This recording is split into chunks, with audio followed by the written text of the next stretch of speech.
Olá pessoal, aqui é o Célio, psicólogo, e eu quero trazer um assunto muito importante para a gente compartilhar aqui e poder também trazer de uma forma aí de saúde mental para nossas vidas. Nós vamos falar aqui hoje do transtorno borderline, que é o transtorno de personalidade borderline. Está sendo muito comum nos dias de hoje, nesses momentos, né, atuais, muito sintoma e dentro desse aspecto aí, desse transtorno. Porém, é um diagnóstico um pouco complicado porque associa, é semelhante a muitos tipos de comportamento, como por exemplo, comportamento de impulsividade, comportamento de toque, comportamento de perfeccionista, um comportamento de suicida, automutilação, é um comportamento também que não consegue controlar a raiva, né, de forma alguma, e às vezes a gente até fala no popular, no senso comum, vem do nada isso, né? E a gente entende que nos processos de transtorno existe os motivos, existem fatores que causam isso, né? Então tem situações de causas, por exemplo, lá na infância, como abuso, como algo que afetou a vida daquela criança, daquele adulto, né? Com reflexo no adulto. Então, tem as suas aparições de sintomas no adolescência e no jovem adulto, no início ali da sua juventude. E começo, né, de pressão, de conflitos, principalmente ligado ao relacionamento. Mas vamos entender um pouco esse transtorno. É transtorno de personalidade borderline. Primeiro vamos falar de transtorno. Transtorno no geral. Transtorno é algo que não funciona, é algo que fica incomodado.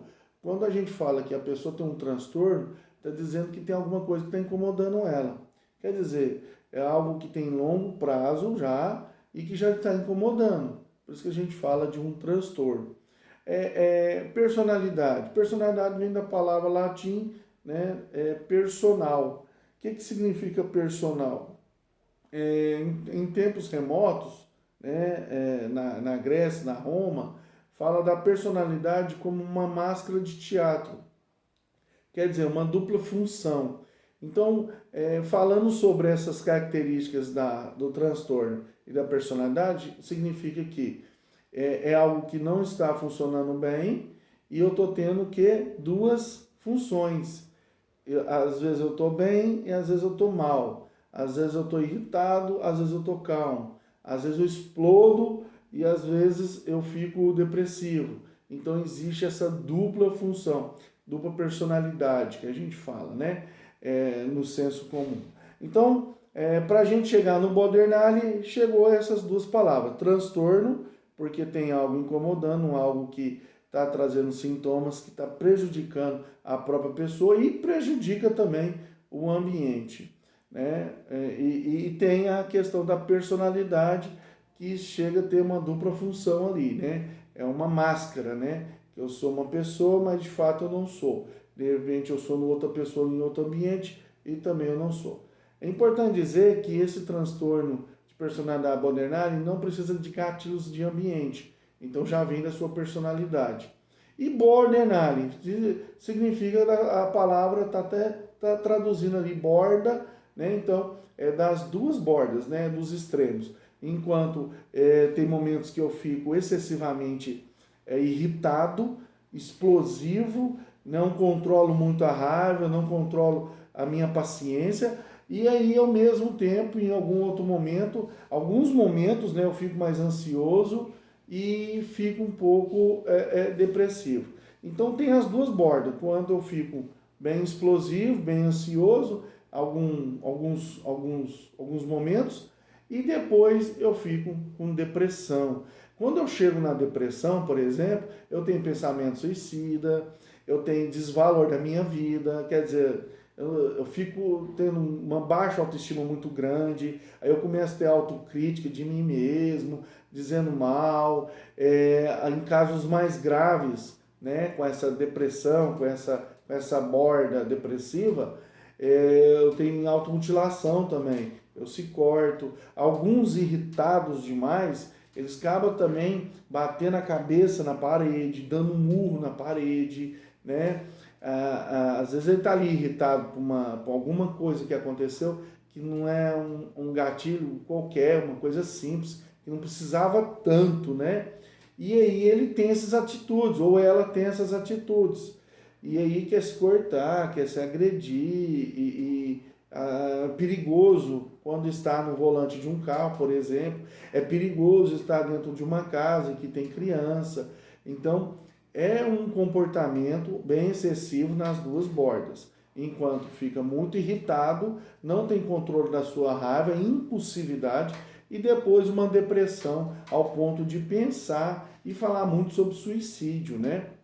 Enfim, então assim, é um comportamento que precisa de cuidados não só psicológicos.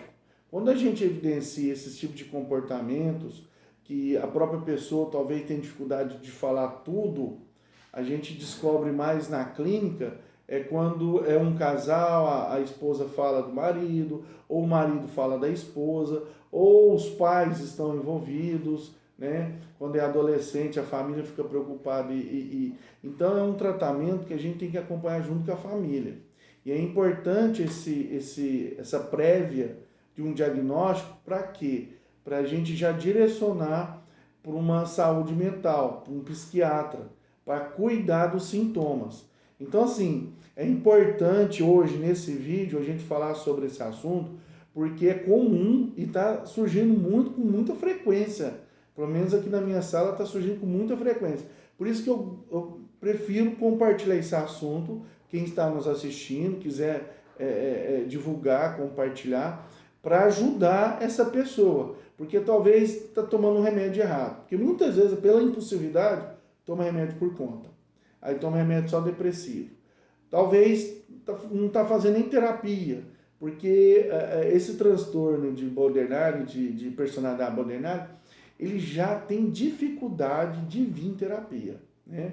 Então, no período depressivo dele, por exemplo, ele está mais sujeito a vir a terapia, porque está muito mal, né, ao ponto de pensar em suicídio. Então é a hora dele vir em terapia. Mas quando ele está na borda, que ele está tudo bem, ansioso e tal, ele está com um comportamento ali semelhante a um narcisista, que não precisa de ajuda, ele não vai procurar ajuda. Então, ele tem instabilidade na terapia, tem instabilidade nos processos de ajudar e terapêutico para ele.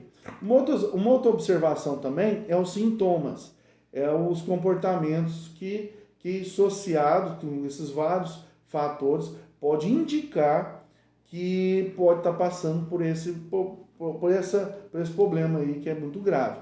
Eu vou falar alguns deles, uma ansiedade excessiva, dificuldade de controle da raiva, um vazio, quer dizer, ele sente um vazio, isso dependendo das bordas, né? Sentimento de rejeição, ele luta muito para não ser abandonado, para não ser rejeitado. É um desvalor à sua autoimagem e as ameaças suicidas.